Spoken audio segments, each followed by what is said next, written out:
আমার ভাই হচ্ছে এই এলাকার মেয়র আমজাদ খানের ছেলে, মুরাদ চৌধুরী।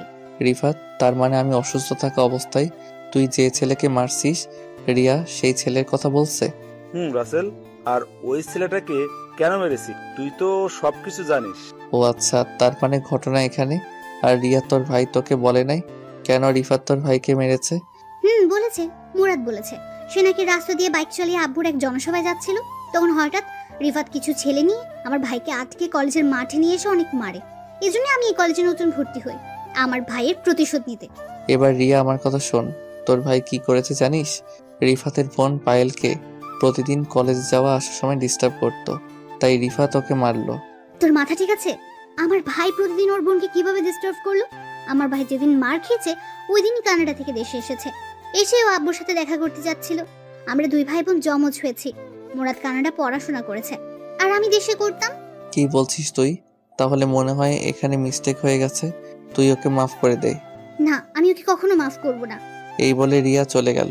বেচারা রিফাত চেহারা মন মরা করে দাঁড়িয়ে আছে। তখন আমি বললাম, চিন্তা করিস না, রিয়ার মনে তোর জন্য একটু ভালোবাসা থাকে, তাহলে দেখবি রিয়া ঠিকই তোর কাছে ফিরে আসবে। এখন বাসায় চলে যা। রিফাত কিছু না বলে চলে গেল। হঠাৎ আমার মনে পড়লো, রাইসাকে তো স্কুল থেকে নিতে হবে, স্কুল তো ছুটি হয়েছে, প্রায় 1 ঘন্টার উপরে হয়েছে। আল্লাহ জানে আমার কপালে কি আছে। আমিও দাঁড়িয়ে না থেকে বাইক নিয়ে সোজা রাইসার স্কুলের সামনে চলে আসলাম, কিন্তু স্কুলের সামনে এসে দেখি রাইসা নেই। তখন আমি স্কুলের দারোয়ান চাচাকে বললাম, চাচা আমার বোন রাইসা কোথায়? ওকে তো দেখছি না। রাইসা মামুনিকে গেটের সামনে দাঁড়িয়ে থাকতে দেখলাম, এখন কোথায় গেছে বলতে পারবো না। আমি একটু আগে গেট রেখে দোকানে গিয়েছি, এসে দেখি রাইসা নেই। আমি তো মনে করছি তুমি এসে নিয়ে গেছো।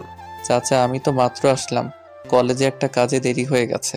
তাহলে তুমি বাসায় একটা কল দিয়ে দেখো, হয়তো তোমার পরিচিত কেউ নিয়ে গেছে। আমি চাচার কথা মতো বাসায় আম্মুকে ফোন দিলাম। আম্মু ফোন ধরার পর আমি বললাম, আম্মু রাইসা কি বাসায় গেছে? রাইসাকে তো সেই কখন তোর আব্বু বাসায় নিয়ে এসেছে। অফিস থেকে তোর বাসায় একটা কাজের জন্য আসছিল, তখন রাইসার স্কুলের সামনে থেকে তোর আব্বু রাইসাকে নিয়ে আসে। ওহ আসলে আম্মু আমি কলেজে একটা কাজে আটকে গেছি, তাই দেরি হয়ে গেছে। ঠিক আছে, সমস্যা নেই, তুই এখন তাড়াতাড়ি বাসায় আয়। আম্মু আমি বাসায় আসতে একটু লেট হবে, কারণ নিজুম ডাইনি আজকে আমার সাথে রাগ করেছে। আগে ওর রাগটা কমিয়ে আসি। তোরা দুইটা কি ভালো হবি না? সব সময় টম অ্যান্ড জেরির মতো লেগে থাকিস কেন? আচ্ছা ঠিক আছে, তোমার সাথে বাসায় আসলে কথা বলবো, এখন রাখি। এ বলে ফোন কেটে দিয়ে বাইক চালিয়ে সোজা নিজমের বাসার সামনে চলে আসলাম। কিন্তু বাসার সামনে এসে আমি পুরো হয়ে গেলাম। নিজমের বাসার সামনে এসে দেখি তাদের বাসায় তালা দেওয়া। আমি পকেট থেকে মোবাইল বের করে নিজমের মোবাইলে ফোন দিলাম, কিন্তু অবাক করার ব্যাপার হলো নিজমের মোবাইল বন্ধ বলছে। আমি অনেকবার নিজমের মোবাইলে ফোন দিলাম, কিন্তু বারবার বন্ধ বলছে। মনটা পুরো খারাপ হয়ে গেল। আমি আর দাঁড়িয়ে না থেকে বাসায় চলে আসলাম। এভাবে দেখতে দেখতে 1 মাস চলে গেল, কিন্তু নিজুমের কোনো খবর পেলাম না।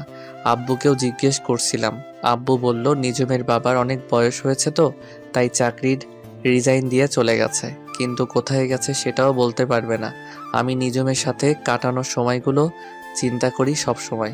আগের মতো বাহিরে বন্ধুদের সাথে আড্ডা দেই, রাতে সবাই মিলে খাবার খাচ্ছি। তখন আব্বু বলল, কিরে রাসেল, তোর কি হয়েছে? সব সময় কেমন যেন মন মরা হয়ে থাকিস, নিজমের কথা ভাবছিস? জি আব্বু, আমার নিজমের সাথে কাটানোর সময়গুলো ভুলতে পারছি না। আমি বলি কি, তুই কোথাও গিয়ে ঘুরে আয়, দেখবি মন ভালো হয়ে যাবে। না আব্বু, আমি কোথাও ঘুরতে যাব না, আমি দেশের বাইরে পড়ালেখা শেষ করতে চাই। না, আমি তোকে দেশের বাইরে যেতে দিব না, তোকে ছাড়া এই বাসা পুরো খালি খালি লাগে। আম্মু প্লিজ, তুমি না করো না, কয়েকটা বছর মাত্র, প্লিজ আম্মু। তোকে ছাড়া আমরা কিভাবে থাকবো? রাসেলের আব্বু, তুমি কিছু বলছো না কেন? আমি কি বলবো, আজ পর্যন্ত রাসেলের কোনো কথা মানা করি নাই। ও যদি মনে করে দেশের বাইরে গিয়ে পড়বে ওর জন্য ভালো হবে, তাহলে যাক। ভাইয়া, তুমি আমাদের ছেড়ে যেও না। তুমি চলে গেলে আমাকে স্কুলে প্রতিদিন কে দিয়ে আসবে? রাইসা বোন আমার, রাগ করিস না, আমি ছুটি পেলে চলে আসবো। আব্বু তুমি সবকিছু ব্যবস্থা করো। তাহলে তুই কানাডা আমার এক বন্ধু আছে, ওদের ওখানে চলে যা, আমি আকরামকে সব কিছু বলে রাখবো। আমি ঠিক আছে বলে রুমে চলে আসলাম। আকরাম হচ্ছে আব্বুর ছোটকালের বন্ধু। দেখতে দেখতে আমি এখন বিমানের ভিতরে বসে আছি। আব্বু 15 দিনের ভিতরে সবকিছু ঠিক করে ফেলছে। আসার সময় আম্মু এবং রাইসা অনেক কান্নাকাটি করছে, তাদের কোনো রকম বুঝিয়ে চলে আসলাম। সকাল 10টায় বিমানে উঠলাম। বিকাল 5টায় কানাডা চলে আসলাম। দেখতে দেখতে 5টা বছর চলে গেল। বেশি বড় করলাম না, গল্পের মূল কাহিনীতে আসতে হবে তাই। 5 বছরে আমি ইন্টার শেষ করে আব্বু কানাডা আকরাম আঙ্কেলের সাথে যে ব্যবসা করত সেটার দেখাশোনা করছি। এবার ভাবছি নিজের মাতৃভূমিতে চলে যাব। তবে কানাডা এসে অনেক বন্ধু বান্ধব হয়েছে আমার। রাতে আঙ্কেল আন্টিকে বলছি আমি কালকে বাংলাদেশে যাব। তারা মনটা খারাপ করে বলল ঠিক আছে যেও। মন খারাপ করার কথা, 5টা বছর তাদের এখানে ছিলাম, মন তো খারাপ হবেই। তো যাই হোক, 2 দিন পর সবার কাছ থেকে বিদায় নিয়ে এয়ারপোর্টে চলে আসলাম। আমি রাতেই অনলাইনে টিকিট কেটে রেখেছি। দেখতে দেখতে আমি এখন বাংলাদেশ এয়ারপোর্টে আছি। বাড়ির কেউ জানে না আমি যে আজকে বাংলাদেশে আসব। আব্বু যদি জানতো আমার জন্য গাড়ি পাঠিয়ে দিত, কিন্তু আমি তাদের সারপ্রাইজ দিব। এয়ারপোর্টের ভিতরে সব কাজ শেষ করে বাহিরে আসলাম। তারপর একটা ট্যাক্সি নিয়ে বাসার উদ্দেশ্যে রওনা দিলাম। অনেক বছর পর বাংলাদেশে বাতাস গায়ে লাগলো। কতই মিস করছিলাম, সবকিছু পরিবর্তন হয়ে গেছে। গাড়ি চলছে তার আপন গতিতে। হঠাৎ আমাদের গাড়িটা 2 জন পুলিশ হাতের ইশারা দিল। ড্রাইভার গাড়িটা তাদের সামনে থামালো। একজন পুলিশ ড্রাইভারকে গাড়ি থেকে নামতে বলল, সাথে আমাকেও। আমি গাড়ি থেকে নেমে পুলিশের কাছে গেলাম। তখন আমি বললাম, স্যার আমাদের গাড়িটা কেন থামানো হলো? দেখুন স্যার, এই রাস্তা দিয়ে প্রতিদিন চোরাই মাল সাপ্লাই হয়, তাই ওই চোরেদের ধরার জন্য প্রতিটা গাড়ি আমরা চেক করছি। আপনি কিছু মনে করবেন না, আমরা আপনার গাড়িটাও একটু চেক করব। ঠিক আছে করেন, তবে আমি একটা কথা বলি। আমি কানাডা থেকে বাসায় ফিরছি। আমার কিছু মাল আছে, তবে আপনি ওটা চেক করতে পারবেন না। যদি ওটা চেক করার ইচ্ছা হয় তাহলে কষ্ট করে আমার বাসায় গিয়ে চেক করবেন, কারণ আমার অনেক মাল গাড়িতে। সরি স্যার, আমরা বাসায় গিয়ে চেক করতে পারবো না, এটা আমাদের ডিউটি। তবে স্যার আপনার পরিচয়টা দিলে ভালো হয়। জি অবশ্যই, আমি এই দেশের চৌধুরী গ্রুপ অফ ইন্ডাস্ট্রি কোম্পানির মালিক আসলাম চৌধুরীর একমাত্র ছেলে রাসেল চৌধুরী। কি আপনি আসলাম চৌধুরীর ছেলে? সরি স্যার, আমরা বুঝতে পারি নাই। আপনি যেতে পারেন। শুনুন স্যার, আইন সবার জন্য সমান। আমার বাবার পরিচয় পেয়ে আপনি আমাকে চার্জ করবেন না। এটা কেমন কথা আপনি আমার গাড়ি চেক করেন? সরি স্যার, আমি পারবো না। আপনার বাবার কানে যদি এই কথা যায় তাহলে আমার চাকরি থাকবে না। আপনি কিছু বলবেন না স্যার? আপনি যদি আমার গাড়ি চেক না করেন তাহলে আমি বাবার কাছে বলবো। এবার আপনি বলুন কি করবেন? পুলিশ লোকটা আর না দাঁড়িয়ে থেকে আমার গাড়িটা কোনো রকম চেক করে বলল, স্যার হয়ে গেছে, আপনি এখন যেতে পারেন। হঠাৎ আমার পিছন থেকে মেইলি কণ্ঠে একটা মেয়ে বলল, কি হয়েছে আনোয়ার চাচা? আমি দূর থেকে এতক্ষণ তাকিয়ে দেখলাম আপনি এই লোকটার সাথে অনেকক্ষণ দাঁড়িয়ে কথা বলছেন এবং কোনো রকম গাড়িটা চেক করছেন। সমস্যা কি আমাকে বলুন। আসলে নিঝুম মামুনি, উনি হচ্ছেন এই শহরের আসলাম চৌধুরীর একমাত্র ছেলে রাসেল চৌধুরী। এবার আমি ওই মেয়েটার দিকে তাকালাম। মেয়েটার দিকে তাকিয়ে আমি পুরো থ হয়ে গেলাম। এ আর কেউ নাই, নিঝুম। নিঝুমকে দেখে আমি সাথে সাথে জড়িয়ে ধরলাম। কিন্তু নিঝুমকে জড়িয়ে ধরার পর এমন কিছু হবে সেটা কখনো ভাবতে পারিনি। আমি নিঝুমকে জড়িয়ে ধরার পর নিঝুম আমাকে জোর করে ছাড়িয়ে গালে ঠাস করে একটা থাপ্পড় মেরে দিল। থাপ্পড় মেরে নিঝুম বলতে লাগলো, তো সাহস কি করে হলো? রাস্তায় তুই একজন এসআইকে জড়িয়ে ধরিস? বড়লোকের ছেলে বলে সবাইকে পুতুল মনে করেছিস, যেমনে খুশি নাচবে? নিঝুম তুই আমার সাথে এমন করছিস কেন? এত বছর পর তোকে দেখলাম, তাই আবেগটা কন্ট্রোল করতে পারি নাই। এই মিস্টার, আমি আপনাকে চিনি না, আর রাসেল নামের কোনো ছেলের সাথে আমার কখনো পরিচয় ছিল না। আপনি এখন আসতে পারেন। আমি আর কোনো কথা বললাম না। নিঝুম সাধারণ একটা বিষয় নিয়ে এখন আমার উপর রেগে আছে, তাই বলে আমার সাথে এমন বিহেভ করবে? চোখ দিয়ে কখন যে 2 ফোঁটা পানি পড়ে গেল বুঝতে পারিনি। চোখের পানি মুছে গাড়িতে উঠলাম। একটা কথা বলতে কি, নিঝুম আগের থেকে অনেক সুন্দর হয়েছে, আর এসআই এর পোশাকে তো দারুণ মানিয়েছে নিঝুমকে। দেখতে দেখতে বাসার সামনে চলে আসলাম, কিন্তু বাসার সামনে এসে তো আমি আরো অবাক হয়ে গেলাম। বাসার সামনে এসে দেখি আমাদের বাড়িটা আলোকসজ্জা দিয়ে সাজিয়ে রেখেছে। বাসায় কি হচ্ছে আমি তো কিছুই জানি না। আমি গাড়ি থেকে নেমে দারোয়ান চাচাকে গেট খুলতে বললাম। তারপর গাড়ি বাসার ভিতরে ঢুকলো। আমি দারোয়ান চাচাকে বললাম, চাচা বাসা এত সুন্দর করে সাজানোর কারণ কি? ও মা, সে কি তুমি কিছুই জানো না? আজকে রাইসা মামুনির জন্মদিন, সেজন্যই তো এত আয়োজন। ও শিট, আমি তো ভুলেই গেছি আজকে যে রাইসার জন্মদিন। যাক ভালোই হলো, রাইসার জন্য কানাডা থেকে ওর পছন্দের একটা ঘড়ি এনেছি, ওটাই উপহার দিব রাইসাকে। আমি চাচা এবং ড্রাইভারকে বললাম আমার মালগুলো বাসার ভিতরে নিয়ে আসতে। আমি বাসার কলিং বেল চাপ দিলাম। খালা এসে দরজা খুলে দিল। বাসার ভিতরে ঢুকে দেখি পুরো বাসা মেহমান দিয়ে ভরপুর, সব নামি দামি গেস্ট। ও আপনাদের তো বলতে ভুলে গেছি, পুরো বাড়ির চারপাশে পুলিশে পাহারা দিচ্ছে। শহরের নামকরা ব্যবসায়ীর মেয়ের জন্মদিন বলে কথা। হঠাৎ কোথা থেকে রাইসা আমাকে দেখতে পেয়ে দৌড়ে এসে জড়িয়ে ধরলো এবং কান্না শুরু করে দিল। আমি রাইসাকে বললাম, এই রাইসা, কান্না করছিস কেন? ভাইয়া তুমি আজকে বাড়িতে আসবে, সেটা আগে বলো নাই কেন? আরে আমি তো তোদের সারপ্রাইজ দিব বলে বলি নাই। তাই বলে তুমি এইভাবে আসবে? তুমি জানো তোমাকে আমি অনেক মিস করছি। হয়েছে বোন, এবার কান্না বন্ধ কর। এখন তো চলে আসছে, এবার বল আব্বু আম্মু কোথায়? আম্মু পাকঘরে আছে, আব্বু তার গেস্টদের সাথে কথা বলছে। ঠিক আছে, আমি আব্বু আম্মুর সাথে দেখা করে আসি। রাইসা ঠিক আছে বলে আমার সাথে যেতে লাগলো। হঠাৎ একটা জায়গায় চোখ পড়ল। আমি মনে মনে বলতে লাগলাম, ও এখানে কেন? আপনারা ঠিকই ধরেছেন, এ আর কেউ নয়, নিঝুম। কিন্তু নিঝুম আমার আগে বাসায় আসলো কিভাবে? হয়তো এসআই দেখে তাড়াতাড়ি চলে এসেছে। আমি আসতেই একটু জ্যামে পড়েছি, তাই হয়তো আমার আগে এসেছে। তবে নিঝুম দাঁড়িয়ে ছেলেদের সাথে হেসে হেসে কথা বলছে, সেটা আমার অনেক খারাপ লাগলো। আমি আর দাঁড়িয়ে না থেকে আম্মুর কাছে গেলাম। আম্মু আমাকে দেখে জড়িয়ে ধরে কান্না করে দিল। তখন আমি বললাম, এই আম্মু, তুমি কান্না করছো কেন? তোমার কান্না আমার ভালো লাগে না। এটা দুঃখের কান্না নয়, সুখের কান্না। তুই আমাদের বলে আসলি না কেন? বললে কি সারপ্রাইজ দিতে পারতাম। ঠিক আছে, এখন রুমে গিয়ে ফ্রেশ হয়ে নিচে আই। গেস্ট সবাই চলে এসেছে। তোর আব্বুর সাথে দেখা করছিস? এখনো করি নাই, ভাবছি তোমার সাথে দেখা করে তারপর আব্বুর সাথে দেখা করব। আচ্ছা, তুই ফ্রেশ হয়ে দেখা করিস, তুই অনেক দূর থেকে এসেছিস। আমি ঠিক আছে বলে আমার রুমে চলে আসলাম। আমার রুমটা আগের মতোই আছে, তবে রুমটা সুন্দর করে সাজিয়ে রেখেছে আম্মু। আমি আর কিছু না ভেবে ওয়াশরুমে চলে গেলাম। ফ্রেশ হয়ে গায়ের শার্টটা খুলে নতুন একটা পাঞ্জাবি পরেছি। পাঞ্জাবি পরে নিচে চলে আসলাম। তারপর আব্বুর সাথে করতে লাগলাম, আসসালামু আলাইকুম আব্বু, কেমন আছো? আরে রাসেল, তুমি কখন এসেছো? আমাকে তো বলে আসো নাই। আসলে আব্বু, তোমাদের সারপ্রাইজ দিব বলে বলি নাই। এসেছিস, ভালোই হয়েছে। চল তোকে সবার সাথে পরিচয় করে দিই। তারপর আব্বু সবার সাথে আমাকে পরিচয় করিয়ে দিল। দেখতে দেখতে অনুষ্ঠান শুরু হয়ে গেল। তবে আমি রুম থেকে আসার পর নিঝুমকে দেখতে পেলাম না।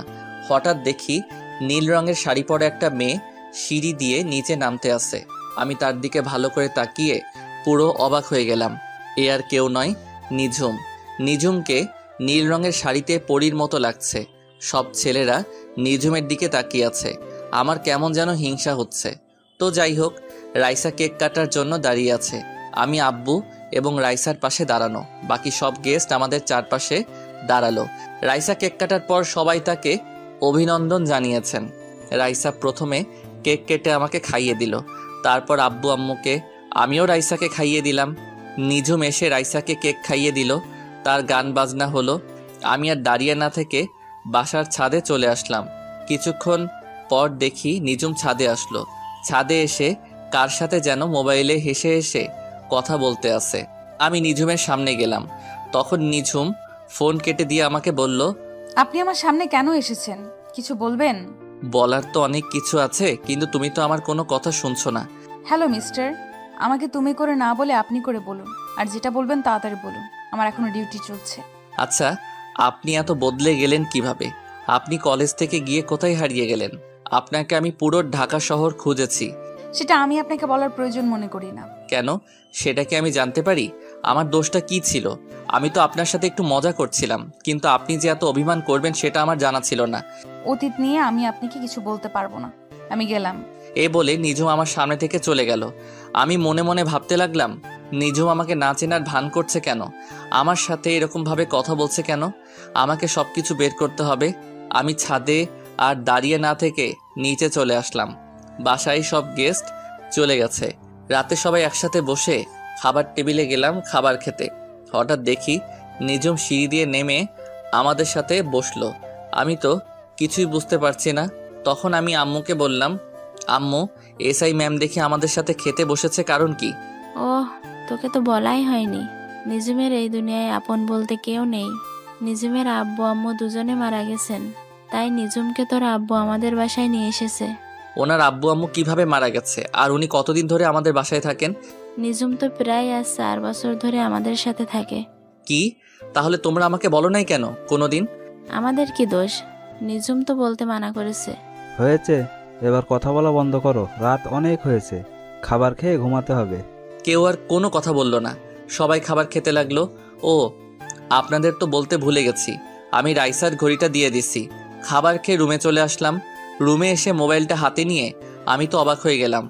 দেখি মায়াজাল আইডি থেকে আমার মোবাইলে অনেকগুলো মেসেজ এসেছে। মায়াজাল আইডিটা আমার এক মেয়ে বন্ধুর, ওর সাথে কানাডা থাকতে পরিচয়, তবে এখনও আমি বন্ধুটাকে দেখি নাই। সে বলেছে যেদিন সামনাসামনি দেখা হবে সেদিন মন ভরে দেখার জন্য। আমিও কখনো তাকে জোর করি নাই। তো যাই হোক, আমি ওকে একটা মেসেজ দিলাম। সরি, মোবাইল আমার সাথে ছিল না, তাই তোমার মেসেজের রিপ্লাই দিতে পারি নাই। সমস্যা নেই, তো কি করো তুমি? এই তো খাবার খেয়ে রুমে আসলাম। আজকে আমার ছোট বোন রাইসার জন্মদিন গেছে। কি, তুমি দেশে এসেছো? আমাকে একটু বললে না? সরি, আমি কাউকে জানাই নাই। সবাইকে সারপ্রাইজ দিতে গিয়ে নিজেই সারপ্রাইজড হয়ে গেলাম। বাসায় এসে শুনি রাইসার জন্মদিন আজকে। আমি নিজেই ভুলে গেছি রাইসার জন্মদিনের কথা। ঠিক আছে, এবারের মতো মাফ করে দিলাম। তা তোমার নিঝুমের কোনো খোঁজ পেলে? আসলে আমি সবকিছু ওর সাথে শেয়ার করছি, তখন আমি বললাম খোঁজ পেয়েছি, তবে আগের নিঝুম আর এখনকার নিঝুমের মধ্যে অনেক পার্থক্য। কি বলছো তুমি? কেন হয়েছে আমাকে একটু খুলে বলো। তাহলে শোনো। তারপর সবকিছু খুলে বললাম, প্রথম থেকে শেষ পর্যন্ত। আমার মনে হয় কি কোনো কিছুর কারণে তোমার সাথে এখন অভিমান করে আছে। তুমি তার সাথে যে দোষ করেছো ওটা তো কোনো দোষের কাতারে পড়ে না। তা ঠিক আছে, কিন্তু ও আমার সাথে কেন এমন করছে আমার তো মাথায় কিছুই ঢুকছে না। চিন্তা করো না, তুমি তার সাথে লেগে থাকো, দেখবে সবকিছু ঠিক হয়ে যাবে। ঠিক আছে, তোমার কথা যেন সত্যি হয়। ভালো থেকো, আল্লাহ হাফেজ। এটা বলে আমি নেট বন্ধ করে শুয়ে গেলাম। পরের দিন সকালে রাইসা এসে ডাকতে শুরু করলো। তখন আমি রাইসাকে বললাম, কি রে রাইসা, এত সকাল সকাল ডাকছিস কেন? আব্বু তোমাকে ডাকছে, নিঝুম আপুর গাড়ি নষ্ট হয়ে গেছে, তাই আব্বু বলছে তুমি নিঝুম আপুকে থানায় দিয়ে আসতে।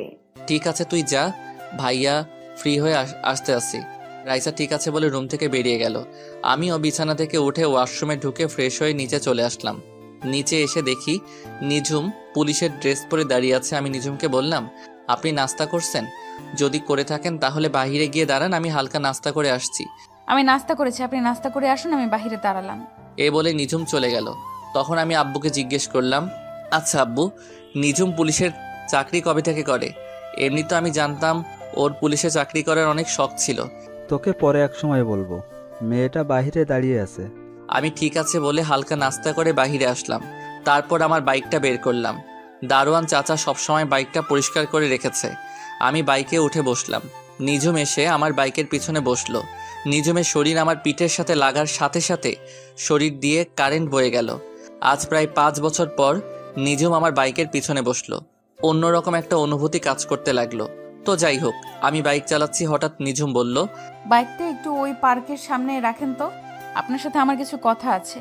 আমার সাথে কি কথা আছে যেটা বাইক থামিয়ে শুনতে হবে? সেটা আপনি বাইক থামানোর পর শুনতে পারবেন। আপনাকে যেটা বলছি সেটা করেন। আমি বাইক পার্কিং করে নিঝুমের সাথে পার্কের ভিতরে গেলাম, কিন্তু পার্কের ভিতরে যাওয়ার পর আমার সাথে এমন কিছু হবে সেটা আমি কখনো ভাবিনি। পার্কের ভিতরে যাওয়ার পর নিঝুম আমাকে জড়িয়ে ধরে ঠোঁটের সাথে ঠোঁট লাগিয়ে কিস করতে লাগলো। এমনভাবে কিস করতে লাগলো মনে হয় অনেক দিন জমিয়ে রেখেছে। আমি অনেক কষ্টে নিঝুমকে ছাড়িয়ে বললাম, কি ব্যাপার, আপনি আমাকে এভাবে কিস করলেন কেন? কিস করেছি, বেশ করেছি।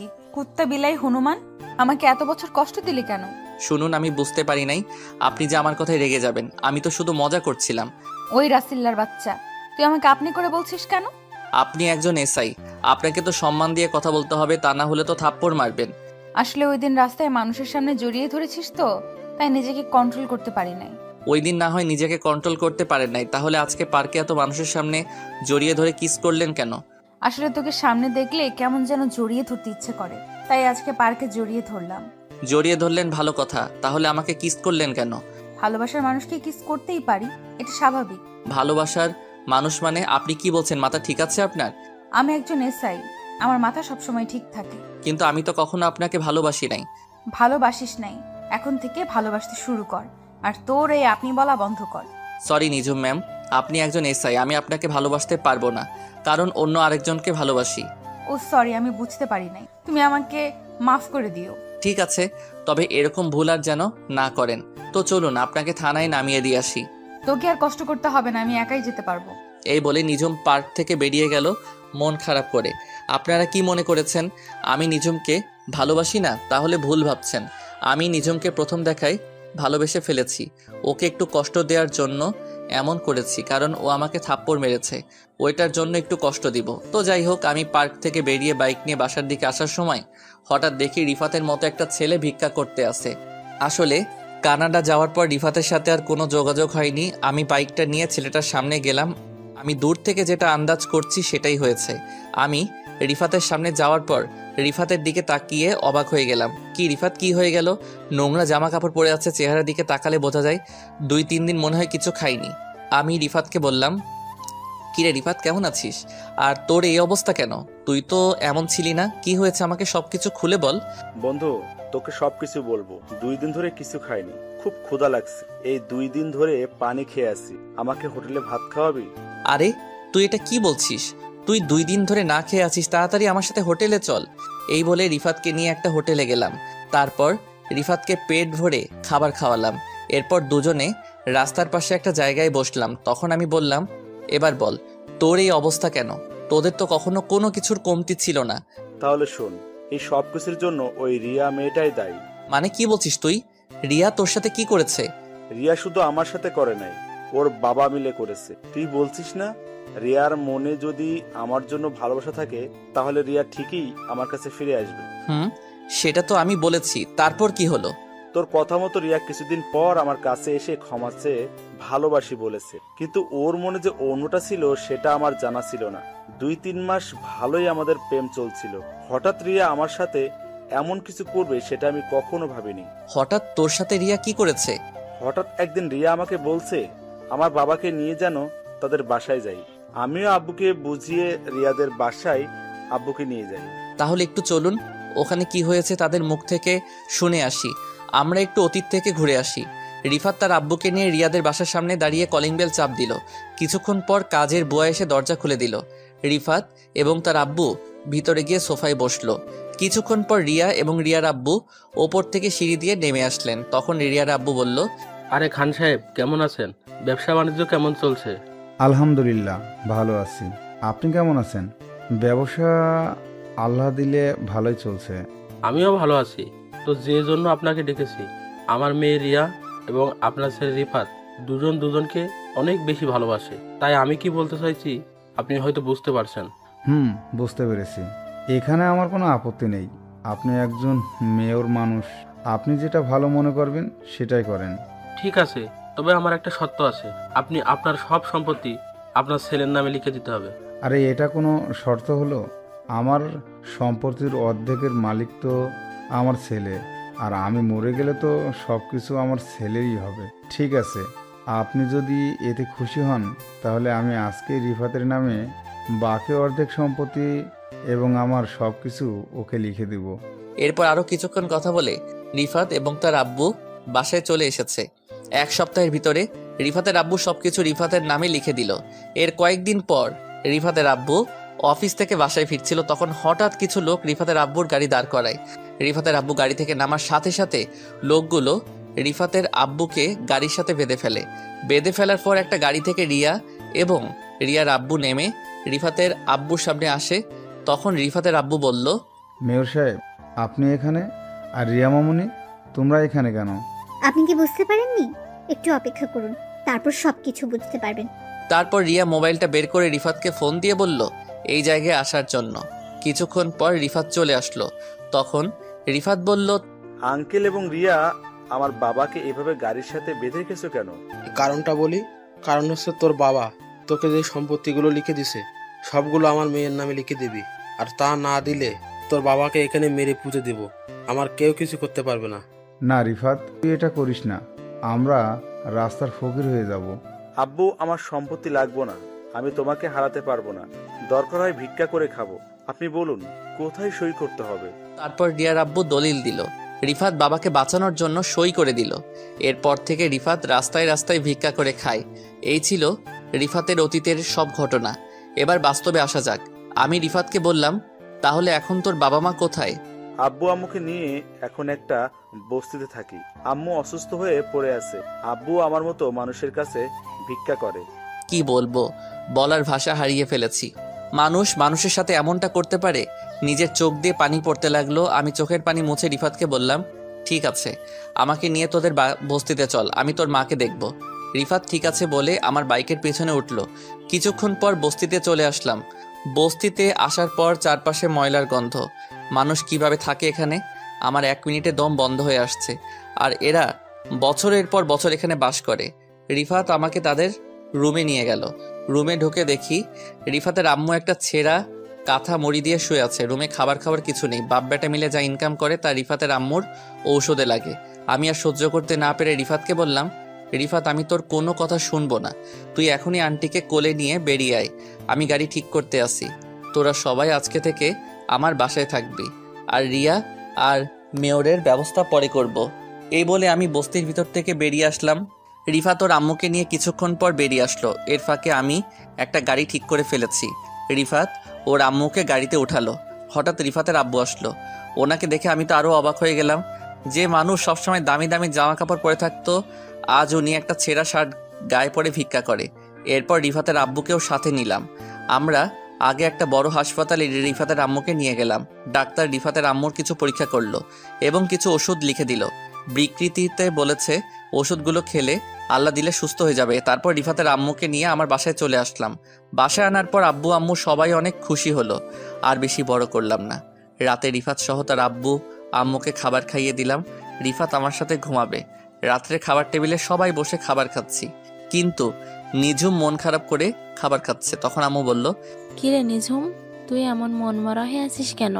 শরীর খারাপ লাগছে নাকি? না আন্টি, আমি ঠিক আছি। আব্বু আম্মুর কথা মনে পড়ছে নাকি? না আন্টি, তেমন কিছু না, এমনিতেই ভালো লাগছে না। তোমরা খাও, আমি রুমে গেলাম। তুই তো কিছুই খেলি না, না খেলে শরীর আরো বেশি খারাপ করবে। একদিন রাতে না খেলে কিচ্ছু হবে না, আমি গেলাম। এই বলে নিঝুম রুমে চলে গেল। তখন আমি বললাম, আরে নিঝুমের আব্বু আম্মুর কি হয়েছে, তারা কিভাবে মারা গেল? নিঝুমের আব্বু চাকরি রিজাইন দেওয়ার পরে তাদের গ্রামের বাসায় চলে যায়। কয় মাস যাওয়ার পরে নিঝুমের আব্বু অনেক অসুস্থ হয়ে পড়ে। তারপর নিঝুম তার আব্বুকে নিয়ে ঢাকায় আসে। ঢাকায় আসার পর নিঝুমের আব্বুর ক্যান্সার ধরা পড়ে। যা টাকা জমানো ছিল সব টাকা শেষ হয়ে গেছে। আমি কিছুই জানতাম না, আমাকে একটাবার বলে নাই। হঠাৎ একদিন রাতে নিঝুমের আব্বু হাসপাতালে মারা যায়। নিঝুমের আব্বু মারা যাওয়ার পর নিঝুমের আম্মু স্ট্রোক করে মারা যায়। এরপর থেকে নিঝুম আমাদের সাথে থাকে। ও, তোমরা পরে খবর পেলে কিভাবে? আর নিঝুম পুলিশের চাকরি কবে থেকে করে? যেদিন নিঝুমের আব্বু আম্মু মারা যায় সেদিন রাতে আমার অফিসের এক কর্মী তার বউকে নিয়ে হাসপাতালে যায়। তখন নিঝুমকে দেখে সামনে যায়, গিয়ে দেখে ওর আব্বু আম্মুর লাশ। তখন ওই কর্মী আমাকে ফোন দিয়ে বলে। আমি সাথে সাথে হাসপাতালে ছুটে যাই। এরপর নিঝুমের কাছ থেকে সব কিছু শুনি।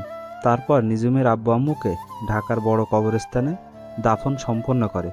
নিঝুমকে আমাদের বাসায় নিয়ে আসি। সবকিছু বুঝলাম, এখনো তো বললে না নিঝুম পুলিশের এসআই কিভাবে হলো? আসলে আমার সাথে তো প্রধানমন্ত্রীর সাথে ভালো সম্পর্ক, তাই ওনাকে বলে নিঝুমকে পুলিশের এসআই বানিয়ে দিল। নিঝুমের এমনিতেই পুলিশের চাকরি করার অনেক শখ, তাই ওকে এসআই পদ দিল। তার মানে ট্রেনিং ছাড়া সরাসরি পুলিশের এসআই? পুলিশের চাকরি কিভাবে করতে হয় ও কি বোঝে? পুলিশের কোনো যোগ্যতা ছাড়া ডাইরেক্ট এসআই? তো কি হয়েছে, এখন বেশি কথা না বলে খা। আমি আর কোনো কথা না বলে খাবার খেয়ে রুমে চলে আসলাম। রুমে এসে দেখি রিফাত ঘুমিয়ে গেছে। আমি বিছানায় শুয়ে মোবাইলটা হাতে নিয়ে পুরো টাস্কি খেয়ে গেলাম, কারণ মায়াজাল আইডি থেকে অনেকগুলো মেসেজ এসেছে। আমি সাথে সাথে রিপ্লাই দিলাম, কেমন আছো, কি করো, খাওয়া দাওয়া হয়েছে? আসলে মোবাইল আমার হাতে ছিল না, রুমে মোবাইল রেখে খাবার খেতে গিয়েছিলাম। তাই বলে তুমি এতগুলো মেসেজ একসাথে করবে? ঠিক আছে বাবা, তুমি একটা একটা করে রিপ্লাই দাও। আলহামদুলিল্লাহ ভালো আছি, আমি খাবার খেয়ে শুয়ে আছি। আমি তোমাকে একটা কথা বলতে চাই। কি কথা বলবে বলো? আসলে রাসেল, আমি তোমার সাথে কথা বলতে বলতে কখন যে তোমাকে ভালোবেসে ফেলেছি। তুমি কি পাগল হয়েছো? আজ পর্যন্ত তোমার নাম, বাড়ি কোথায়, তোমার চেহারা, তুমি ছেলে নামে কিছুই জানি না, শুধু মেসেজে কথা বলছি। এতেই তুমি আমাকে ভালোবেসে ফেলছো। কিন্তু আমি তো তোমাকে ভালোবাসতে পারবো না, কারণ আমার জীবনে একজন মনের মানুষ আছে। আমি তোমাকে বন্ধু ছাড়া কিছুই ভাবি না। ঠিক আছে, আজকে তাহলে তুমি আমার সাথে দেখা করো, তারপর আমার চেহারা, আমার নাম, বাড়ি কোথায় সবকিছু জানতে পারবে। দরকার নেই দেখা করার, আর করলেও কখন আমি তোমাকে ভালোবাসতে পারবো না। আমি একজনকে অনেক অনেক বেশি ভালোবাসি। আচ্ছা, সে মেয়েটা আমার থেকে বেশি সুন্দর হবে। আমি কি তোমাকে দেখেছি নাকি তুমি সুন্দর নাকি অসুন্দর? আর তুমি বিশ্ব সুন্দরী হলেও আমি তোমাকে ভালোবাসতে পারবো না। আমার এই মন শুধু একজনকে দিয়েছি। ওই মেয়েটার নাম কি, বাড়ি কোথায়? ওই মেয়েটা আমার কলেজ লাইফের বান্ধবী, তার নাম নিঝুম। সে কি তোমাকে কখনো ভালোবাসার কথা বলেছে? আমাকে সে অনেক বেশি ভালোবাসে। কিন্তু আমি তাকে মানা করে দিছি, কারণ সে আমাকে অনেক কষ্ট দিয়েছে। একটা সাধারণ বিষয় নিয়ে আমার সাথে অভিমান করে দূরে চলে গেছে। রাস্তায় সবার সামনে আমাকে থাপ্পড় মেরেছে, সেজন্য তাকে একটু কষ্ট দিব। যাই করো, তবে বেশি কষ্ট দিও না, পরে আবার হারিয়ে ফেলবে। এবার ওকে হারাতে দিলে তো। ওর জন্য নিজের দেশ ছেড়ে বাহিরে চলে গেছি। নিজের দেশে পুরো 1 মাস খুঁজেছি আমাকে এত কষ্ট দেওয়ার জন্য। তাকেও আমার ভালোবাসা পাওয়ার জন্য কষ্ট করতে হবে। ঠিক আছে, তোমার ভালোবাসা আর পেলাম না। আমার ভালোবাসা না হয় একতরফা নিয়ে বেঁচে থাকবো। এ বলে মায়াজাল অফলাইনে চলে গেল। আমি মোবাইল রেখে ঘুমিয়ে গেলাম। পরের দিন সকালবেলা সবাই মিলে নাস্তা করছি, আর নিঝুমের দিকে তাকিয়ে দেখি আজকে কেমন যেন খুশি খুশি লাগছে তাকে। গতকাল দেখলাম মন খারাপ, আজকে দেখি খুশি। আমি নিঝুমের দিক থেকে চোখ সরিয়ে ফেললাম। তখন আমি আব্বুকে বললাম, আব্বু তুমি রিফাতকে আমাদের অফিসে বড় একটা পোস্টে কাজে লাগিয়ে দাও। আরে এটা অনেক কথা বলছিস। রিফাত ওর নিজের অফিস মনে করে চালাবে, ওর যখন মন চায় অফিসে যেতে পারে। ঠিক আছে আঙ্কেল, তবে আম্মু আরেকটু সুস্থ হোক, তারপর যাব। ঠিক আছে বাবা, আমি তোমাকে এখন যেতে বলছি না। তবে আঙ্কেল, আমার একটা শর্ত আছে। আমি চাকরি করার পর আমি আব্বু আম্মুকে নিয়ে অন্য বাসায় থাকবো। তুমি একথা কেন বলছো সেটা আমি বুঝতে পারছি, সমস্যা নাই। আমি অফিস থেকে তোমাকে একটা ফ্ল্যাট দিব, তুমি ওখানে তোমার আব্বু আম্মুকে নিয়ে থেকো, আর অফিসে যাওয়ার জন্য একটা নিউ কার তোমাকে দেয়া হবে। সেটা হলে তো আরো বেশি ভালো হয়। আপনি সবকিছু ব্যবস্থা করুন। আব্বু ঠিক আছে বলে রুমে চলে গেল। তখন নিঝুম আম্মুকে বলল, আন্টি আমি একটু মার্কেটে যাব, তুমি রাসেলকে বলো আমাকে নিয়ে যেতে। আপনার গাড়ি থাকতে আমাকে বলছেন কেন? আর আমি আপনাকে কোথাও নিয়ে যেতে পারবো না। রাসেল, মেয়েটা এত করে যখন বলছে, তুই বাবা নিঝুমকে নিয়ে মার্কেটে যা। আম্মু, এত সকালে কি এখনো মার্কেট খুলছে নাকি? সমস্যা নেই, মার্কেট না খোলা থাকলে আমি বসে থাকবো, তুমি চলে এসো। আমি ঠিক আছে বলে বাহিরে এসে আব্বুর নতুন গাড়িটা বের করলাম। কিছুক্ষণ পর নিঝুম এসে বলল, তুমি গাড়ি নিছো কেন? তোমার বাইক নাও। হ্যালো এসআই ম্যাম, আমার যেটা ভালো লাগে আমি সেটাই নিব। আমি আপনার চাকর না যে আপনি যেটা বলবেন আমি সেটাই করব। নিঝুম মুখ ভেক্সি দিয়ে গাড়িতে উঠলো। কিছুক্ষণ পর মার্কেটের সামনে চলে আসলাম। তখন নিঝুম বলল, তুমি 5টা মিনিট দাঁড়াও, আমি ভেতর থেকে আসছি। এই বলে নিঝুম গাড়ি থেকে নেমে মার্কেটের ভিতরে ঢুকে গেল। আমি গাড়ির ভিতরে বসে মোবাইল টিপতে লাগলাম। প্রায় আধা ঘন্টা হয়ে গেল, নিঝুমের আসার কোনো নাম গন্ধ নেই। 5 মিনিটের কথা বলে গেছে। আমি গাড়ি থেকে নেমে মার্কেটের ভিতরে গেলাম। অনেকক্ষণ খুঁজলাম, পেলাম না। তাই মার্কেট থেকে বের হয়ে আসতে হঠাৎ একটা জায়গায় চোখ পড়লো। একটু শিওর হবার জন্য সামনে গেলাম। তারপর নিজের চোখে যেটা দেখলাম তার জন্য মোটেও প্রস্তুত ছিলাম না। এটা আমি কি দেখলাম? নিজের চোখকে বিশ্বাস করাতে পারছি না। তাহলে চলুন কি দেখেছি। আমি দেখলাম একটা ছেলে নিঝুমকে কিস করছে। নিঝুমও ছেলেটার সাথে তাল মিলিয়ে যাচ্ছে। আমি আর 1 সেকেন্ড না দাঁড়িয়ে সোজা গাড়ির কাছে চলে আসলাম। এটা আমি কি দেখলাম? নিঝুম এত খারাপ? গতকাল আমাকে ভালোবাসার কথা বলছে, একদিন না যেতে আরেকটা ছেলের সাথে নিঝুম। তার মানে নিঝুম এত খারাপ? আমি তাকে অনেক ভালো মনে করেছি। আমি মনে করছি কিছুদিন পর নিঝুমকে আপন করে নিব, কিন্তু নিঝুম যে এমন করবে সেটা কখনো ভাবতে পারিনি। এই সব কিছু ভাবছি আর চোখ দিয়ে পানি পড়তে লাগলো। কিছুক্ষণ পর দেখি নিঝুম ওই ছেলেটাকে বিদায় দিয়ে গাড়ির কাছে আসছে। তার আগেই আমি চোখের পানি মুছে ফেলছি। নিঝুম আমার সামনে এসে বলল, চলো, আমার কাজ শেষ, তুমি আমাকে থানায় নামিয়ে দিয়ে আসো। আচ্ছা ওই ছেলেটাকে? আপনাকে দেখলাম ওই ছেলেটার সাথে হেসে হেসে কথা বলতে। ওর নাম আকাশ। আমরা দুজনকে অনেক বেশি ভালোবাসি। ছেলেটা অনেক দিন আমার পেছনে ঘুরেছে, এমনকি আমাকে ভালোবাসার কথা বলেছে। আমি তাকে বারবার ফিরিয়ে দিয়েছি তোমার কারণে, কিন্তু তুমি তো আমাকে ভালোবাসো না, তুমি অন্য মেয়েকে ভালোবাসো। তাই আকাশকে আপন করে নিলাম। একদিন না যেতে আরেকটা ধরে ফেললেন, বাহ ভালোই। ঠিক আছে গাড়িতে ওঠেন, আপনাকে থানায় নামিয়ে দিয়ে আসি। এই বলে আমি গাড়িতে উঠলাম। নিঝুমও গাড়িতে উঠলো। তারপর নিঝুমকে নিয়ে থানায় চলে আসলাম। নিঝুম গাড়ি থেকে নেমে সোজা থানার ভিতরে চলে গেল। আমি গাড়ি ঘুরিয়ে বাসায় চলে আসলাম। নিজের রুমে এসে বিছানায় শুয়ে শুয়ে অনেক সময় কান্না করছি।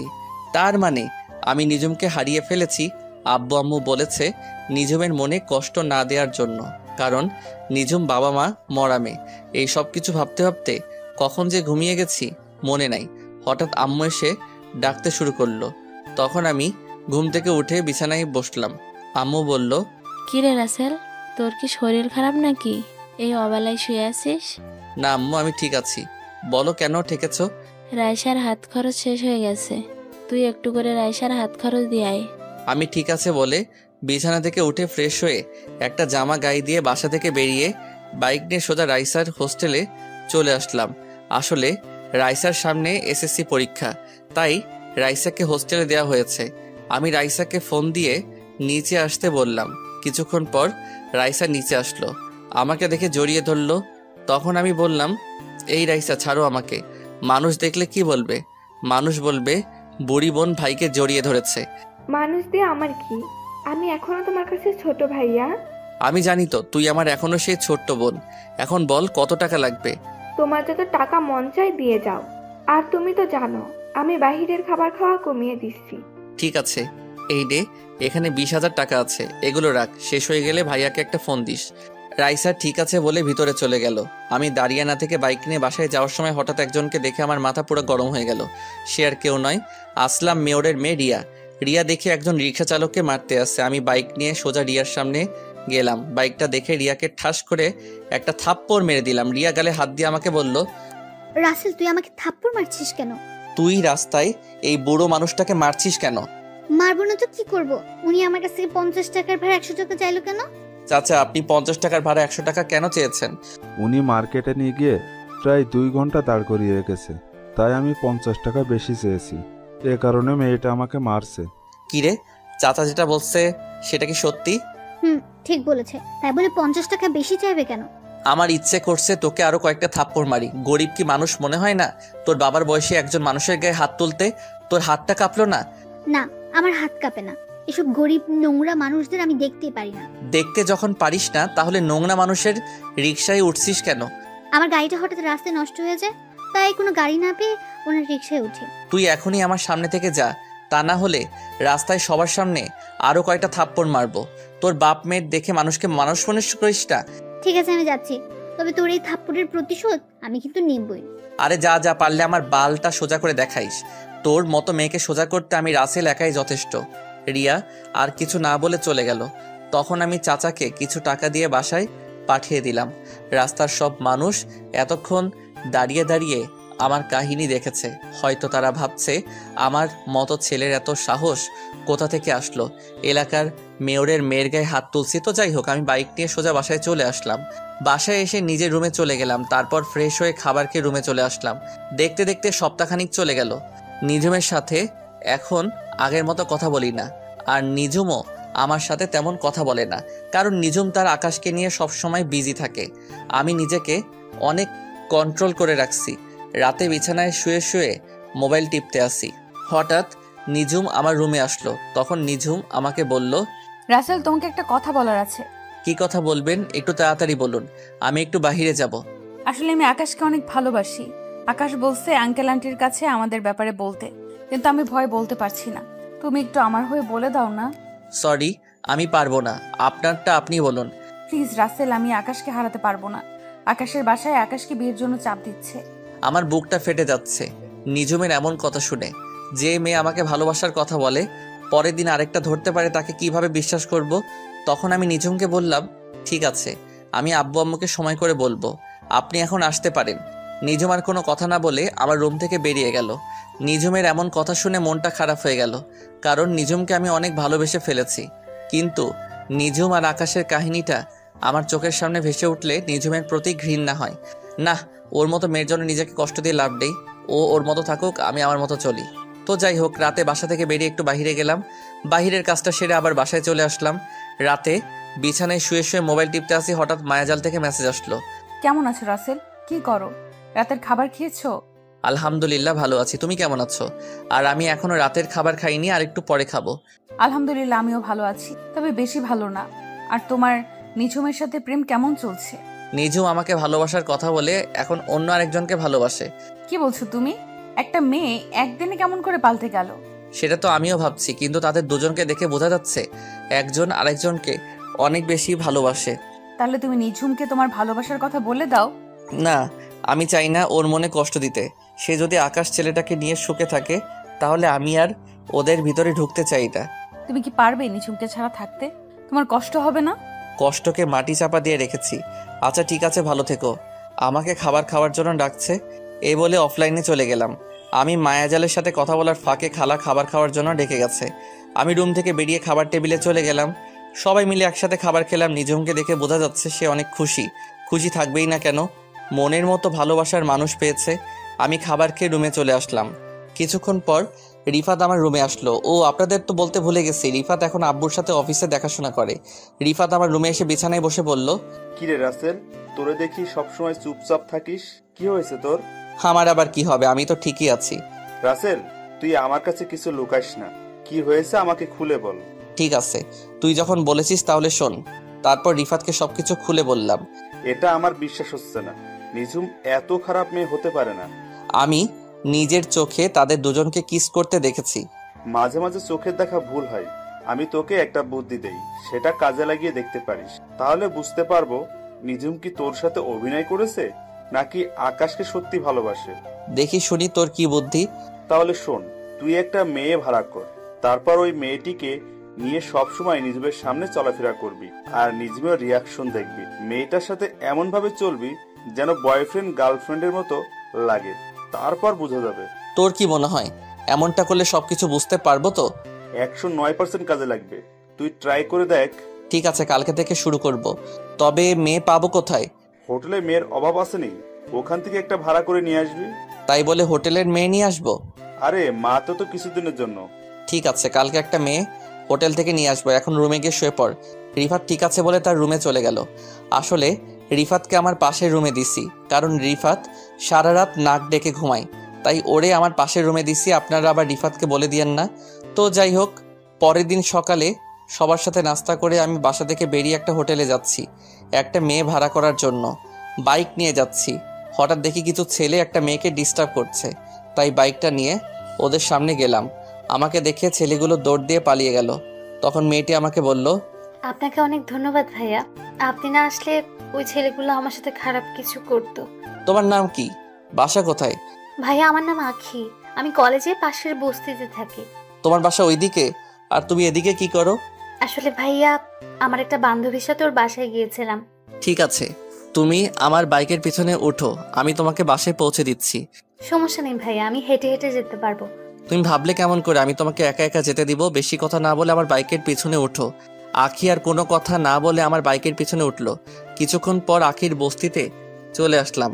আখি বাইক থেকে নেমে বস্তির ভিতরে চলে গেল। আমি আখির পিছনে তাদের বস্তির ভিতরে ঢুকলাম। ভিতরে ঢুকে দেখি ওই রিক্সা চালক চাচার পাশে আখি মন খারাপ করে বসে আছে, আর দুজন দুজনকে বলছে, কিরে আখি, তোর বান্ধবী চাল দিয়েছে? চাল না দিলে আজকে না খেয়ে থাকতে হবে। না বাবা, ওদের চাল নাকি শেষ হয়ে গেছে। আমি অসুস্থ না হলে আজকে না খেয়ে থাকতে হতো না। পকেটে একটা টাকাও নেই, ওষুধ আনতে পারছি না। ওই দিন একটা ছেলে কিছু টাকা দিছে, ওই টাকাগুলো বাসা ভাড়া দিয়ে দিছি। চাচা আর আখির কথা শুনে মনটা খারাপ হয়ে গেল। এত কষ্টে চাচার দিন কাটছে, আমি আর দাঁড়িয়ে না থেকে বস্তি থেকে বাইরে এসে মার্কেটে চলে গেলাম। তারপর এক বস্তা চাল, ডাল, আলু, পেঁয়াজ, রসুন, গরুর মাংস, ডিম, তেল ইত্যাদি বাজার করে বস্তিতে চলে আসলাম, আর ওদের জন্য কিছু খাবার নিয়ে আসলাম। তারপর একটা ট্যাক্সি করে সব বাজারগুলো নিয়ে বস্তিতে চলে আসলাম। ট্যাক্সি ড্রাইভার আর আমি বাজারগুলো তাদের বাসায় নিয়ে গেলাম। তখন আখি বলল, আরে ভাইয়া আপনি এখানে, আর এই বাজার কার জন্য এনেছেন? এইসব বাজার তোমাদের জন্য। আমি তোমার পিছনে এসে সবকিছু শুনেছি, আর এখানে তোমার জন্য কিছু জামা নিয়ে এসেছি, আর তোমার আব্বুর জন্য ওষুধ আর এই পাঞ্জাবি আর লুঙ্গি নিয়ে আসলাম। বাবা, তোমার এই ঋণ কখনো শোধ করতে পারবো না। আপনি আমাদের জন্য এত কিছু করছেন কেন? ওই যে তুমি আমাকে ভাইয়া বলে ডাকছো, তাই তোমার ভাইয়া তোমাদের জন্য বাজার করে এনেছি। আর আখি, তুমি কি পড়াশোনা করো? এসএসসি পরীক্ষা দেইনি, কারণ আব্বু পরীক্ষার টাকা ম্যানেজ করতে পারে নাই। ঠিক আছে, আজকে থেকে এই তোমাদের সব দায়িত্ব আমার উপর। তোমাকে আবার ভর্তি করে দিব, ভাইয়া তোমার সবকিছু ঠিক করে দিব। আখি আমাকে জড়িয়ে ধরে কান্না করে দিল। তখন আমি বললাম, এই পাগলি, কান্না করছিস কেন? সুখের খবর শুনে কেউ কি কান্না করে নাকি? তারপর আখিকে নিয়ে তার স্কুলে আবার ভর্তি করিয়ে দিলাম, আর স্যারকে বলেছি এবারে পরীক্ষা আমার বোন দিবে, আপনি সবকিছু ব্যবস্থা করুন, যত টাকা লাগে আমি দিব। স্যার বলেছে ঠিক আছে। তারপর আখিকে বস্তিতে রেখে আমি বাসায় চলে আসলাম। বাইক পার্কিং করে সামনে যাকে দেখলাম তাকে দেখে তো আমি পুরো অবাক হয়ে গেলাম। সামনে যাকে দেখলাম সে আর কেউ নয়, আকাশ। কিন্তু আকাশ আমাদের বাসায় কেন? আমাকে দেখে আকাশ বলল, আপনি রাসেল চৌধুরী তাই না? জি, আমি রাসেল চৌধুরী। আপনি আমাকে চিনেন? চিনি, নিঝুম আমাকে আপনার কথা বলেছে। আমি আর নিঝুম দুজনকে অনেক বেশি ভালোবাসি। খুব ভালো। তা আমাদের বাসায় কি মনে করে আসলেন? আসলে নিজুম আজকে থানায় যায়নি, তাই ওর খোঁজ খবর নিতে এসেছি। ও তা কেন যায়নি থানায়?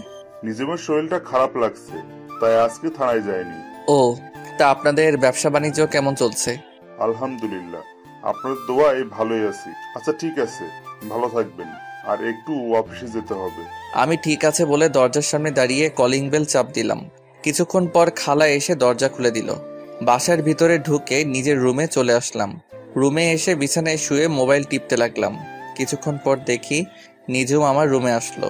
নিঝুম আমার রুমে এসে বলল, সারাদিন কোথায় ছিলে? আকাশ আমাকে দেখতে বাসায় এসেছে, তোমার সাথে পরিচয় করে দিতে পারলাম না। পরিচয় করিয়ে দেওয়ার দরকার নেই, আমার সাথে দেখা হয়েছে এবং পরিচয় হয়েছে। তো আকাশের সাথে কথা বলে কেমন লাগলো? মানে আকাশ ছেলেটা তোমার কাছে কেমন লেগেছে? ভালোই। তা এখন বলুন, আমার রুমে কেন এসেছেন?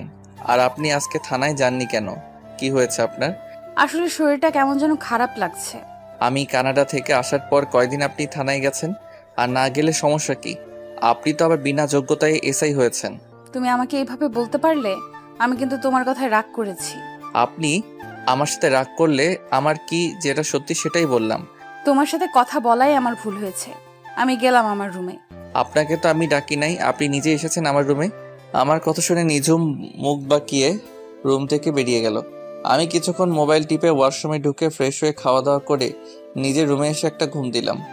দেখতে দেখতে আরও সপ্তাহখানিক চলে গেল। রিফাতকে আব্বু একটা বাসা দিয়েছে। রিফাত তার আব্বু আম্মুকে নিয়ে নতুন বাসায় থাকে। আর নিঝুম ওই দিনের পর থেকে আমার সাথে তেমন কথা বলে না। আমিও নিঝুমের সাথে তেমন কথা বলি না।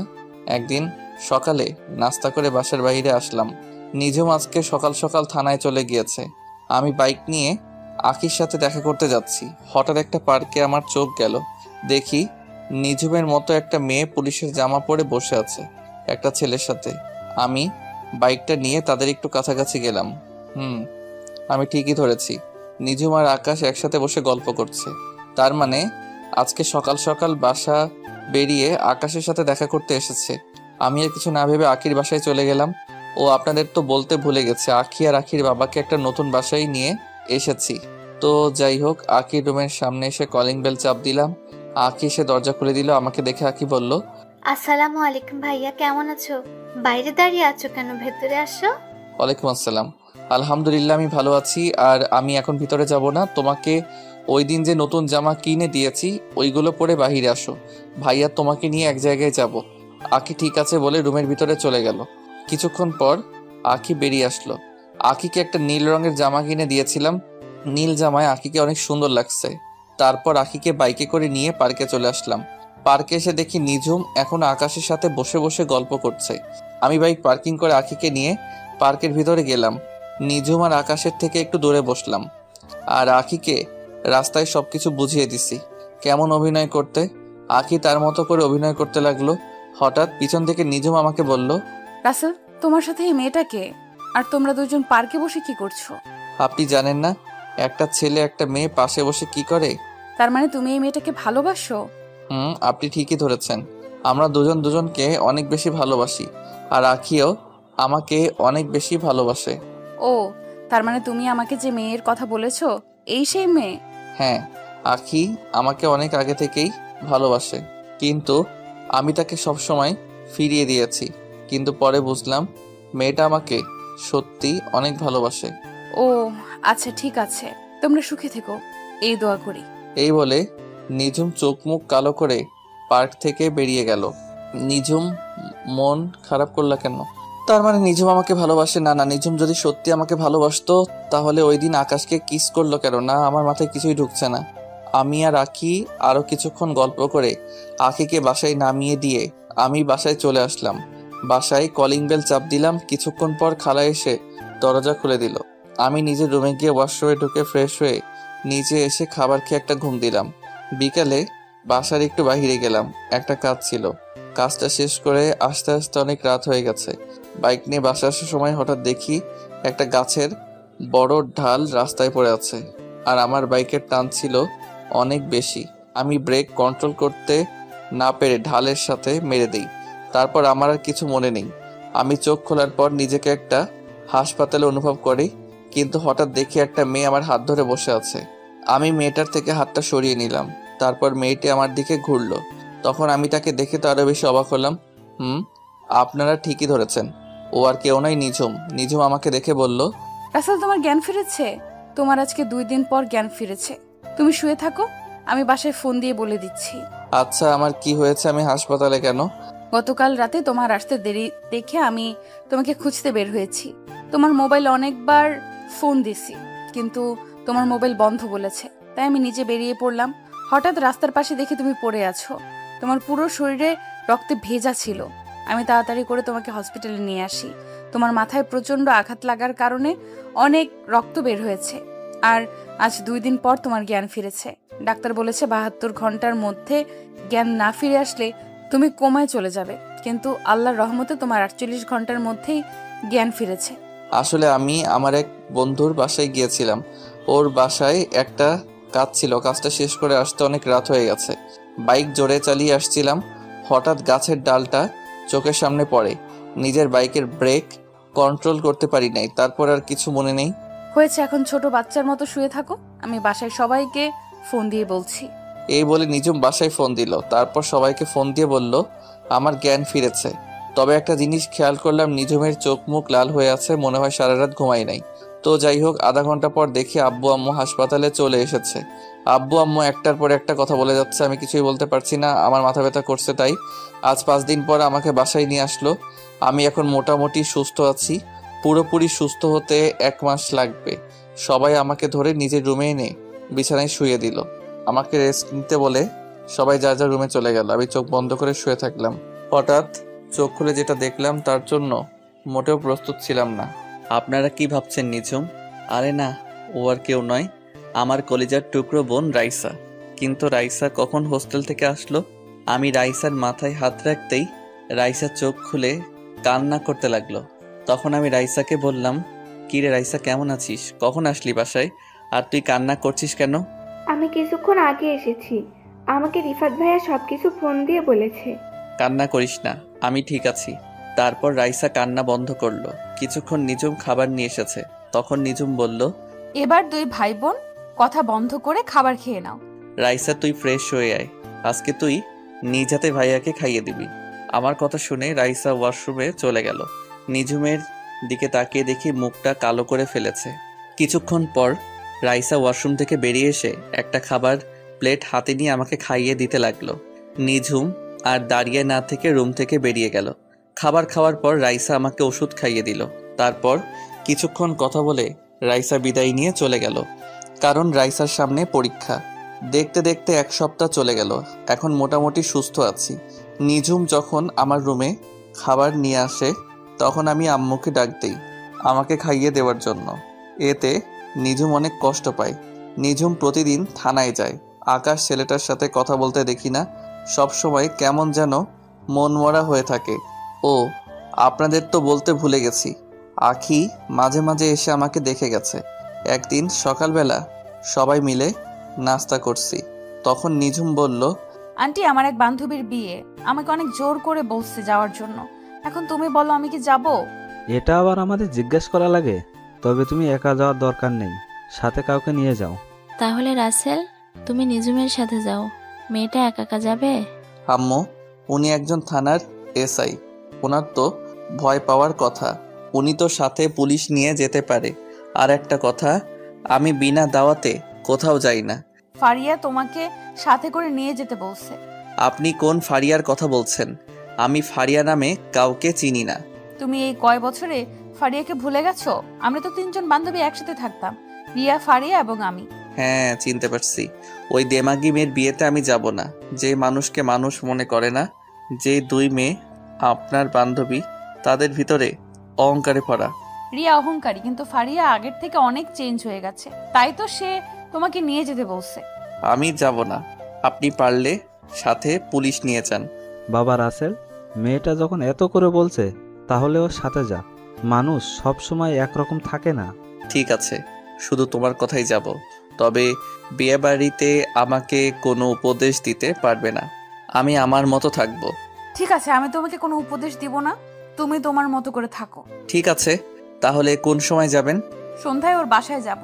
আমি থানায় বলে আসতে হবে। এবং সব কিছু তাদের বুঝিয়ে দিয়ে আসতে হবে। আমি ঠিক আছে বলে নিজের রুমে চলে আসলাম। রুমে এসে একটা জামা গায়ে দিয়ে বাসা থেকে বেরিয়ে বাইক নিয়ে মার্কেটে গেলাম। মার্কেট থেকে একটা উপহার কিনে নিলাম। উপহার কিনে বাসায় চলে আসলাম।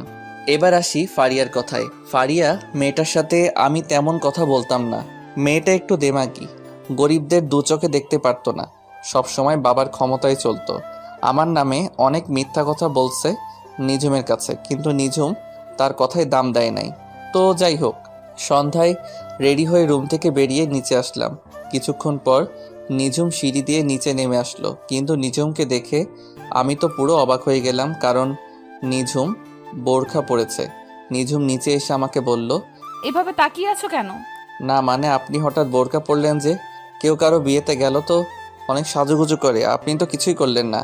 আমার সাজুগুজু করতে ভালো লাগে না, তাই বোরকা পরে আসলাম। এটা কবে থেকে? আমি তো আজকে প্রথম আপনাকে বোরখা পরতে দেখলাম। আমি আজকে থেকে সব সময় বোরকা পরে বের হব। তাহলে কি ডিউটির সময় বোরখা পরে থাকবেন নাকি? ও ডিউটির সময় সব সময় যতটুকু সম্ভব মেনটেন করে চলবো। ঠিক আছে, এখন বের হন। এই বলে আমি বাসা থেকে বেরিয়ে আসলাম। আব্বু আগেই বলে দিয়েছে গাড়ি নিয়ে যেতে, তাই আব্বুর নতুন গাড়িটা বের করলাম। নিঝুম বাসা থেকে বেরিয়ে গাড়িতে উঠলো। আমি গাড়ি চালাতে লাগলাম। তখন আমি নিঝুমকে বললাম, আচ্ছা, কিছুদিন ধরে লক্ষ্য করলাম আকাশ ছেলেটার সাথে আপনি কথা বলেন না, সব সময় কেমন যেন মন মরা হয়ে থাকেন। আপনি চাইলে তো আকাশকে সাথে করে নিয়ে যেতে পারতেন। আকাশের সাথে আমার ব্রেকআপ হয়ে গেছে। আকাশ ছেলেটার চলাচল আমার কাছে ভালো লাগে না। হঠাৎ কি এমন হলো যে আকাশ ছেলেটাকে আপনার ভালো লাগে না? আপনি তো তাকে অনেক বেশি ভালোবাসেন। সেটা অনেক কাহিনী, তোমাকে পরে এক সময় বলবো। তা আখির সাথে তোমার প্রেম কেমন চলছে? সেটা চলছে ভালোই। মেয়েটা সত্যি অনেক ভালো, আমার খোঁজ খবর নেয় সব সময়। ওর মতো মেয়েই হয় না। নিঝুম আর কোনো কথা বলল না, চুপ করে বসে আছে। আমিও আমার মতো করে গাড়ি চালাতে লাগলাম। কিছুক্ষণ পর ফারিয়াদের বাসায় চলে আসলাম। বাড়িটা অনেক সুন্দর করে সাজিয়েছে। নিঝুম গাড়ি থেকে নেমে দাঁড়ালো। আমি গাড়ি পার্কিং করে নিঝুমের সাথে ভিতরে গেলাম। হঠাৎ কোথা থেকে ফারিয়া দৌড়ে এসে নিঝুমকে জড়িয়ে ধরল। তারপর বলতে লাগলো, কি রে, কেমন আছিস? তোর আসতে এত দেরি হলো কেন? এসআই বান্ধবী তাহলে বুঝি আসলো আমার বাসায়? তুই এত করে বলছিস, না এসে বুঝি পারি? বল কেমন আছিস? আমি তোকে অনেক বেশি ভালো আছি। আর রাসেল, তুমি কেমন আছো? এখনো কি আমার উপর রাগ করে আছো? আমি ভালো আছি। রাগ করে কি হবে? আপনি তো আগের থেকে অনেক চেঞ্জ হয়ে গেছেন। আপনার জন্য আমার তরফ থেকে ছোট্ট উপহার। ধন্যবাদ। তো এখানে দাঁড়িয়ে থাকবি? চল ভেতরে চল, আব্বু আমার সাথে দেখা করবি। সেটা তো করব, কিন্তু তুই হলুদের শাড়ি পরে এখানে আসলি কেন? তোকে দূর থেকে দেখে বসে থাকতে পারি নাই, উঠে চলে আসলাম। হয়েছে, এখন চল তোর আব্বু আমার সাথে দেখা করে আসি। রাসেল, তুমি কি যাবে আমাদের সাথে? না, তোমরা যাও, আমি একটু চারপাশ ঘুরে দেখি। নিঝুম ঠিক আছে বলে ফারিয়ার সাথে ভিতরে চলে গেল। আমি ফারিয়াদের বাসার চারপাশ ঘুরে দেখতে লাগলাম। কিছুক্ষণ পর হঠাৎ মোবাইলে একটা মেসেজ আসলো। মোবাইল হাতে নিয়ে দেখি মায়াজাল আইডি থেকে মেসেজ আসলো। নীল রঙের পাঞ্জাবিতে তোমাকে অনেক সুন্দর লাগছে। বিয়ে বাড়িতে মেয়েরা দেখলে পাগল হয়ে যাবে। তুমি জানলে কেমন করে আমি যে নীল পাঞ্জাবি পরেছি আর আমি বিয়ে বাড়িতে এসেছি? কারণ তুমি যার বিয়েতে এসেছো সে আমার বান্ধবী। তার মানে তুমি এই বিয়ে বাড়িতে আছো? তাহলে সামনে আসো, তোমাকে সামনাসামনি দেখি। সময় হলে একদিন ঠিকই তোমার সামনে যাব। আর হ্যাঁ, তোমার সামনে থাকলে কানের নিচে একটা ফোঁটা দিয়ে দিতাম, যেন কোনো মেয়ের নজর না দেয়। তাই নাকি? তা সেই সময়টা কোন সময় আসবে? অপেক্ষা করো, খুব তাড়াতাড়ি তোমার সামনে আসবো। ভালো থেকো, পরে কথা হবে। এই বলে মায়াজাল অফলাইনে চলে গেল। আমি একটা চেয়ারে বসে মোবাইল টিপতে লাগলাম। হঠাৎ একটা জায়গায় চোখ পড়ল। দেখি নিঝুম একটা ছেলের সাথে হেসে হেসে কথা বলছে। তার গায়ে এখন আর বোরখা নেই। ও আরেকটি কথা, নিঝুম গাড়ি থেকে নেমে মুখের নেকআপ সরিয়ে ফেলছে। এমনভাবে ছেলেটার সাথে কথা বলছে যেন অনেক দিনের চেনা। আমি তাদের দিকে না তাকিয়ে নিজের মতো করে মোবাইল টিপতে লাগলাম। দেখতে দেখতে অনুষ্ঠান শুরু হয়ে গেল। যে যার মতো করে ফারিয়াকে খাইয়ে দিচ্ছে এবং মুখে হলুদ লাগিয়ে দিচ্ছে। কিছুক্ষণ পর নিঝুম ওই ছেলেটাকে নিয়ে স্টেজে উঠল। আমি মনে করছিলাম নিঝুম আমাকে নিয়ে উঠবে, কিন্তু আমার ধারণা ভুল প্রমাণিত করে ওই ছেলেটাকে নিয়ে উঠল। দুজনে মিলে অনেক মজা করে ফারিয়াকে খাইয়ে দিল। হঠাৎ কোথা থেকে একটা মেয়ে আমার সামনে এসে বলল, হাই, আমি আরোহী। তোমাকে অনেকক্ষণ দেখলাম এইভাবে চেয়ারে বসে আসছো। তোমার সাথে কেউ নেই? আছে, ওই যে স্টেজে যে ম্যাডামকে দেখছো, ওনার বডিগার্ড হয়ে এসেছি। আর আমি রাসেল। তুমি যে দেখতে অনেক সুন্দর। একটা কথা বলি, রাখবে? ঠিক আছে, রাখার মতো হলে অবশ্যই রাখবো। আমার সাথে কেউ নেই, আমার সাথে স্টেজে উঠবে? প্লিজ মানা করো না। আমি ঠিক আছে বলে আরোহীর সাথে স্টেজে উঠলাম। নিজমের চোখ মুখ লাল হয়ে আছে। আমি নিজমের থেকে চোখ সরিয়ে ফারিয়ার পাশে গিয়ে বসলাম। তখন ফারিয়া বলল, কি রে আরোহী, তুই রাসেলকে চিনিস? দুজনে একসাথে আসলি। ওনাকে চিনি না, তবে মাত্র পরিচয় হলো। তার মানে তুমিও রাসেলকে চিনো? চিনবো না কেন? রাসেল আর আমি একসাথে কলেজে পড়ছি। কিন্তু রাসেল বলল ও নাকি তোমার এসআই বান্ধবী। রাসেল তোর সাথে মজা করছে। রাসেল কলেজেও সবার সাথে একটু বেশি দুষ্টুমি করতো। হয়েছে, এবার কথা বলা বন্ধ করে হা করেন, এখনো অনেক লোক বাকি আছে। এই বলে আমি ফারিয়ার হাতে একটু হলুদ লাগিয়ে দিলাম, তারপর মিষ্টি খাইয়ে দিলাম। হঠাৎ মনে পড়ল আরোহীর সাথে একটু দুষ্টুমি করি। আমি এক টুকরো মিষ্টি আরোহীর মুখের উপর ধরলাম। আরোহী হা করার সাথে সাথে আমার মুখে ঢুকিয়ে দিলাম। মেহমান সবাই হাসতে লাগলো, শুধু একজন ছাড়া। সেই মানুষটাকে আপনারা ভালো করে জানেন। সব কিছু শেষ করে আমি স্টেজ থেকে নেমে আসলাম। হঠাৎ নিজুম আমার হাত ধরে ছাদে নিয়ে গেল। তারপর নিজুম এমন কিছু করবে সেটা দেখে আমার মাথা পুরো গরম হয়ে গেল। নিজুম আমাকে ছাদে নিয়ে আমার ঠোঁটের সাথে ঠোঁট লাগিয়ে কিস করতে লাগলো। আমি নিজুমকে জোর করে ছাড়িয়ে ঠাস করে 2টা থাপ্পড় মেরে দিলাম। তারপর আমি বলতে লাগলাম, তোর সাহস কি করে হয় আমাকে কিস করার? রাসেল, আমি তোমাকে ভালোবাসি। আমি তোমাকে অন্য মেয়ের সাথে সহ্য করতে পারি না। তোর মতো মেয়ের মুখে ভালোবাসা মানায় না। তুই একটা খারাপ মেয়ে। তোর একটা দিয়ে হয় না, তোর 4-5টা লাগে। তুমি আমাকে এমন কথা বলতে পারলে? আমি কোন দিক দিয়ে তোমার কাছে খারাপ? সেটা তুই ভালো করে জানিস। তোকে নতুন করে বলতে পারবো না, তুই চিন্তা করে দেখ। না, আজকে তোমাকে বলতে হবে। আমার জানা মতে আমি কোনো খারাপ কাজ করি নাই। তাই নাকি? আকাশের সাথে কিস করা, আকাশের সাথে প্রতিদিন মোবাইলে যে রোমান্টিক কথাগুলো বলছিস, যেটা মুখ দিয়ে প্রকাশ করার মতো না, এখন আকাশকে ছেড়ে দিয়ে নতুন আরেকটা ধরছিস, তারপরেও বলবি তুই ভালো মেয়ে? তারপরেও বলবো আমি ভালো মেয়ে। এতদিন যা কিছু হয়েছে সবকিছু অভিনয়। আর কত কথা লুকাবি? আর তোর মতো মেয়েকে আমি ভালোবাসতে পারবো না। আমি আকিকে ভালোবাসি। না, তুমি আমাকে ছাড়া অন্য কাউকে ভালোবাসতে পারবে না। তুমি শুধু আমার। আজকে তোমাকে সবকিছু খুলে বলবো। আমাকে সবকিছু খুলে বলবি মানে? যা বলবি সোজাসুজি করে বল। আকাশ হলো আমার থানার একজন পুলিশ। আকাশকে আমি বলি তোমার সামনে কিছুদিন অভিনয় করার জন্য। আমি দেখতে চেয়েছি আমাকে অন্য কারোর সাথে দেখলে তুমি কেমন রিয়াক্ট করো। তার থেকে আরো একটা কথা শুনলে তুমি বেশি অবাক হয়ে যাবে। কি কথা যেটা শুনলে আমি অবাক হয়ে যাব? তুমি এত বছর যে মায়াজাল আইডির মানুষটার সাথে কথা বলে আসছো, ওই মানুষটা আমি। কি? তার মানে ওই আইডির মেয়েটা তুই? সবকিছু বুঝলাম। তাহলে তুই আকাশকে ওই দিন কিস করলি কেন? আরে পাগল, ওই দিন তোমাকে দেখানোর জন্য আমি আর আকাশ এভাবে দাঁড়িয়েছি যেন তুমি বুঝতে পারো আমি আকাশকে কিস করছি। তার মানে এতদিন আমাকে বোকা বানিয়ে আসছো? আমাকে এতদিন কষ্ট দিছো। যে মেয়ে আমাকে কষ্ট দিতে পারে সে কখনো আমার ভালোবাসা পাবে না। সরি রাসেল, এরকম কষ্ট আর কখনো তোমাকে দিব না। কিন্তু আমি তো আকিকে ভালোবাসি, তাই তোমাকে ভালোবাসা আমার পক্ষে সম্ভব নয়। তাই না? আখির সাথে তোমার কেমন পরিচয় সেটা আমি জেনে গেছি। আখি আমাকে সব কিছু গতকাল বলেছে। আমাকে একটু শক্ত করে জড়িয়ে ধরবে? তোমাকে জড়িয়ে ধরে আবার কিস করতে মন চাইছে। তো করো, আমি তোমাকে মানা করছি? বলতে দেরি। আমি নিঝুমকে জড়িয়ে ধরে কিস করতে লাগলাম। কিছুক্ষণ পর ছেড়ে দিলাম। দুজনে হাঁপাতে লাগলাম। তারপর দুজনে নিচে চলে আসলাম। আমাকে একটা থাকার রুম দেওয়া হয়েছে, যেটা ফারিয়ার পাশের রুম। নিজুম ফারিয়ার সাথে ঘুমিয়েছে। সকালবেলা বুকটা কেমন যেন ভারী লাগছে। চোখ খুলে দেখি নিজুম আমাকে জড়িয়ে ধরে শুয়ে আছে। ঘুমন্ত অবস্থায় নিজুমকে অনেক সুন্দর লাগছে। আমি নিজুমের কপালে একটা চুমু দিলাম। সাথে সাথে নিজুমের ঘুম ভেঙে গেল। তখন নিজুম বলল, আমি কিন্তু ঘুমিয়ে নেই। তার মানে তুমি জেগে আছো? তো তুমি কোন সময় আমার রুমে আসলে? কিছুক্ষণ আগে তোমার রুমে এসেছি, কিন্তু তোমাকে ঘুমন্ত অবস্থায় অনেক সুন্দর লাগছে, তাই না ডেকে তোমাকে জড়িয়ে ধরে শুয়ে পড়লাম। হয়েছে, এখন ওঠো, কেউ রুমে চলে আসবে। তোমাকে জড়িয়ে ধরে থাকতে আমার ভালোই লাগছে। আর একটু থাকো না। আর থাকা লাগবে না। বাসায় যাওয়ার পর যা করার করো। এটা কিন্তু বিয়ে বাড়ি। তার থেকে বড় কথা, আমাদের এখনো বিয়ে হয়নি। বিয়ে হয়নি তো কি হয়েছে? চলো আমরা দুজনে কাজী অফিসে বিয়ে করে ফেলি। মাথা খারাপ? আমি বাবা মায়ের একমাত্র সন্তান। বড় করে ধুমধাম করে তোমাকে বিয়ে করব। কিন্তু তোমার আব্বু আম্মু যদি মেনে না নেয় তখন কি করবে? আমার আব্বু আম্মু কখনো আমার কথা ফেলে নাই। আমার বিশ্বাস তারা রাজি হবে। তাই জানা হয়। আমি তোমাকে ছাড়া থাকতে পারবো না। ঠিক আছে, এখন তুমি ফারিয়ার কাছে যাও। আমি ফ্রেশ হয়ে আসছি। নিজম ঠিক আছে বলে আমার কপালে একটা চুমু দিয়ে রুম থেকে বেরিয়ে গেল। আমি আর বসে না থেকে ওয়াশরুমে চলে গেলাম। ফ্রেশ হয়ে রুম থেকে বেরিয়ে দেখি বাসা ভর্তি মেহমান। হঠাৎ আরোহী কোথা থেকে আমার সামনে এসে বলল, তুমি এখানে দাঁড়িয়ে আছো কেন? নাস্তা করেছো? মাত্র ফ্রেশ হয়ে বেরিয়ে আসলাম। আচ্ছা, গতকাল রাতে নিঝুম আপু তোমার হাত ধরে টেনে নিয়ে গেল কেন? আসলে তোমাকে নিঝুম আপু আমাকে ভালোবাসে তো, তাই তোমার সাথে সহ্য করতে না পেরে আমাকে ছাদে নিয়ে গেছে। কি? নিঝুম আপু আর তুমি দুজন দুজনকে ভালোবাসো? তার মানে মনের কথা বলার আগেই ছেঁকা খেলাম? কি বলছো তুমি? আমি তো কিছুই বুঝতে পারি নাই। আসলে তোমাকে প্রথম দেখায় আমার অনেক ভালো লাগছে।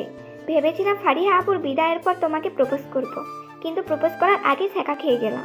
আহারে বেচারি, থাক দুঃখ করো না, দেখবে তুমি আমার থেকে আরো ভালো ছেলে পাবে। ঠিক আছে, দোয়া করো আমার জন্য। এই বলে আরোহী আমার সামনে থেকে চলে গেল। হঠাৎ পিছন থেকে নিঝুম বলল, সত্যিটা বলার জন্য তোমাকে অনেক ধন্যবাদ। আমি আবার কি সত্যি বললাম? ওই যে তুমি আমাকে ভালোবাসো, সেটা আরোহীকে বলার জন্য। আমি এমনিতেই মিথ্যা কথা বলি না, সেটা তুমি ভালো করে জানো। জানি রাসেল সাহেব। এখন কথা না বলে আমার সাথে চলো, নাস্তা করবে। আমি ঠিক আছে বলে নিঝুমের সাথে যেতে লাগলাম। নিঝুম আমাকে নিয়ে একটা রুমে আসলো। রুমে এসে দেখি অনেক আইটেমের নাস্তা একটা টেবিলের উপর সাজিয়ে রেখেছে, আর দুজনে বসে নাস্তা করে নিলাম। দেখতে দেখতে দুলা আসার সময় হয়ে গেছে। আমি একটা নীল রঙের শার্ট গায়ে পরলাম, আর নিঝুম নীল রঙের শাড়ি পরেছে। আমার আর নিঝুমের দিকে সবাই তাকিয়ে আছে, আর একজন আরেকজনকে বলছে দুজনকে ভালোই মানিয়েছে। দুলা চলে এসেছে। দুলা তার সব কাজ শেষ করে স্টেজে উঠল। হঠাৎ একটা জায়গায় একজনকে মাথা পুরো গরম হয়ে গেল। আমি মনে মনে বলতে লাগলাম, ও এখানে কেন? তার মানে দুলার সাথে এসেছে। দুলার সাথে যে এসেছে সে আর কেউ নয়, রিয়া। কিন্তু রিয়া এখানে কেন? তার মানে দুলার আত্মীয় রিয়া। আমি রিয়াকে দেখে না দেখার ভান করে অন্যদিকে চলে গেলাম। দুলা ভিতরে এসে স্টেজে উঠে বসলো। তারপর কাজী সাহেব বিয়ে পড়ানো শুরু করলো। বিয়ে পড়ানো শেষ, এবার খাওয়া দাওয়ার পালা। আমি নিচে দাঁড়িয়ে না থেকে ছাদে চলে এলাম। হঠাৎ কেউ একজন পিছন থেকে বলল, আরে তুমি ছাদে একা একা দাঁড়িয়ে আছো কেন? নিঝুম আপু তো আমাকে খুঁজতে আসে নিচে। বাড়ি ভর্তি মেহমান, নিচে ভালো লাগছে না তাই ছাদে আসলাম। ও চলো, খাবার খাবে না? তুমি যাও, আমি একটু পরে আসতেছি। আরোহী ঠিক আছে বলে নিচে নেমে গেল। আমি কিছুক্ষণ পর ছাদ থেকে নিচে নেমে আসলাম। হঠাৎ নিঝুম আমার সামনে এসে বলল, তুমি এতক্ষণ কোথায় ছিলে? সে কখন থেকে তোমাকে খুঁজছি আমি। আসলে দুলার সাথে রিয়াকে দেখে মাথাটা গরম হয়ে গেছে, তাই ছাদে চলে গেলাম। ও এই ব্যাপার। আমার সাথে কথা বলতে এসেছি রিয়া, কিন্তু আমি তার সাথে কোনো কথা বলি নাই। ফারিয়া তো রিয়াকে দেখে এমনিতেই রেগে গেছে, আর রিয়া হচ্ছে দুলার মামাতো বোন। থাক ওসব কথা, তুমি খাবার খেয়েছো? তোমাকে রেখে আমি একা কিভাবে খাবো বলো? চলো দুজনে একসাথে খাবো। আমি ঠিক আছে বলে নিঝুম আর আমি দুইটা চেয়ার টেনে বসলাম। তারপর দুজনে একসাথে খাবার খেলাম। রিয়া নাকি খাবার খেয়ে চলে গেছে। আস্তে আস্তে সবকিছু শেষ, এখন বিদায়ের পালা। ফারিয়া সবাইকে ধরে অনেক কান্নাকাটি করছে। ফারিয়াকে বিদায় দিয়ে আমি আর নিঝুম বাসায় চলে আসলাম। দেখতে দেখতে 1 মাস চলে গেল। আমি এখন আব্বুর অফিস দেখাশোনা করি। আমাকে কাজে রিফাত হেল্প করে। আব্বু এখন বাসায় থাকে। নিঝুম এখন নিয়মিত থানায় যায়। নিঝুম আর আমার ভালোবাসা আগের মতোই আছে। প্রতিদিন সকালে আমার কপালে একটা চুমু দিয়ে ঘুম থেকে উঠাই। দুজনে একসাথে বাসা থেকে বেরিয়ে আসি। নিঝুমকে থানায় নামিয়ে দিয়ে আমি অফিসে আসি। আজকে অফিসে তেমন কাজ নেই, তাই নিঝুমকে একটা ফোন দিলাম। 2-3 বার রিং হওয়ার পর ধরলো। তখন আমি বললাম, ওই তুমি আমার ফোন ধরতে এত দেরি করলে কেন? কোথায় তুমি এখন? সরি, আমি একটা আসামি নিয়ে ব্যস্ত ছিলাম। আসামিটা একটা মেয়েকে ধর্ষণ করে মেরে ফেলছে, তাই ওইটাকে ধরে থানায় দিয়ে আসলাম। ও, তা তুমি কি এখন ফ্রি আছো? এখন ফ্রি আছি, বলো কি বলবে? অফিসে তেমন কাজ নেই, তাই ভাবছিলাম দুজনে আজকে বাহিরে লাঞ্চ করব। ঠিক আছে, তুমি থানায় এসে আমাকে নিয়ে যাও। আমি ঠিক আছে বলে রিফাতের কেবিনে গিয়ে তাকে বলে অফিস থেকে বেরিয়ে গাড়ি নিয়ে সোজা নিঝুমের থানার সামনে চলে আসলাম। গাড়ি পার্কিং করে থানার ভিতরে চলে গেলাম। থানার ভিতরে ঢোকার সাথে সবাই আমাকে সালাম দিতে লাগলো। আসলে সবাই আমাকে চিনে, সেজন্য। আমি থানার ভিতরে ঢুকে নিঝুমের কেবিনের সামনে গিয়ে বললাম, আমি কি ভিতরে আসতে পারি? SI ma'am. Sorry, SI ma'am এখন বিজি আছে, অনুগ্রহ করে কিছুক্ষণ অপেক্ষা করুন। আমাকে দেখে নিঝুম হাসতে হাসতে কথাগুলো বলল। তখন আমি ভিতরে ঢুকে বললাম, সরি ম্যাম, আমার একটু তাড়া আছে, কাজটা রেখে আমাকে একটু সময় দেন। কিন্তু মিস্টার, থানা তো আপনার কথা মতো চলে না। তাই নাকি? তাহলে তো যা করার আমাকেই করতে হবে। এই বলে আমি নিজমের হাতটা ধরে টানতে টানতে থানা থেকে বাহির করে গাড়ির ভেতরে নিয়ে আসলাম। থানার সবাই আমার কাহিনী দেখে হাসতে লাগলো। নিজুম লজ্জা পেয়ে মাথা নিচু করে ফেললো। তো ম্যাম, আপনি তো আর থানার ভিতরে নেই, এখন আপনি কার কথা মতো চলবেন? এখন আমার এই জানটার কথা মতো চলবো। এবার তাহলে লক্ষ্মী মেয়ের মতো বসে থাকেন। এই বলে আমি গাড়ি নিয়ে একটা রেস্টুরেন্টের সামনে গিয়ে দাঁড়ালাম। গাড়ি থেকে নেমে দুজনে রেস্টুরেন্টের ভিতরে গেলাম। খাবার খেয়ে নিজুমকে থানায় নামিয়ে দিয়ে আমি অফিসে চলে আসলাম। দেখতে দেখতে আরও একটা মাস চলে গেল। আমি এখন একটা গোডাউনের ভিতরে বসে আছি। কিছুক্ষণ পর আমার লোক রিয়া এবং মেয়র বেঁধে আমার সামনে নিয়ে আসলো। তখন রিয়া আমাকে দেখে বলল, রাসেল তুমি এখানে? আমাকে আর বাবাকে ধরে নিয়ে এসেছো কেন? তুই জানিস না আমার বাবা একজন মেয়র? আমি সব জানি। আমার কয়টা মাস চলে গেছে তোদের ধরতে। অনেক চেষ্টা করেছি ধরার জন্য, দিনরাত অনেক পরিশ্রম করছে, কিন্তু পারি নাই। আজকে সফল হয়েছি। তুই আমাদের এখানে ধরে এনেছিস কেন? তুই জানিস আমার একটা ফোনে তোকে দুনিয়া থেকে বিদায় করে দিতে পারি। সেটা আপনি কখনো পারবেন না। আর আপনি হয়তো এটা জানেন না, আপনি মেয়ের হয়ে যা সম্পদ আছে তার থেকে 3 ডাবল সম্পদ আমাদের আছে, কিন্তু তা নিয়ে আমরা কখনো অহংকার করি না। তাহলে আমাদের এখানে ধরে এনেছিস কেন?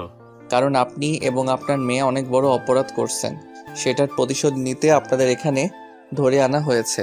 প্রতিশোধ নিতে মানে? আমরা তোর সাথে কি করেছি? আমার সাথে করিস নাই, তুই এবং তোর বাপ মিলে রিফাত এবং রিফাতের আব্বুর সাথে কি করছিস একটু ভেবে দেখতো। যা করেছে রিফাতের সাথে করেছি, তোর সাথে তো কিছু করিনি। তুই আমাদের ধরে এনেছিস কেন? রিফাতের সাথে করা মানে আমার সাথে করা এক কথা, কারণ রিফাত আমার কলিজার টুকরা বন্ধু। তোরা বাপ মেয়ে মিলে ওদের যে অবস্থা করছিস সেটা এখন আমি তোদের সাথে করব। ওসব কিছু ভুলে যাও, এখন বলো তুমি কত টাকা চাও, আমি তোমাকে তাই দিব। আমার না টাকার লোভ নেই, আমি আপনাদের কাছে অন্য একটা জিনিস চাইবো, দিবেন? তুমি কি চাও বলো, তুমি যা চাইবে আমি সেটাই দিব।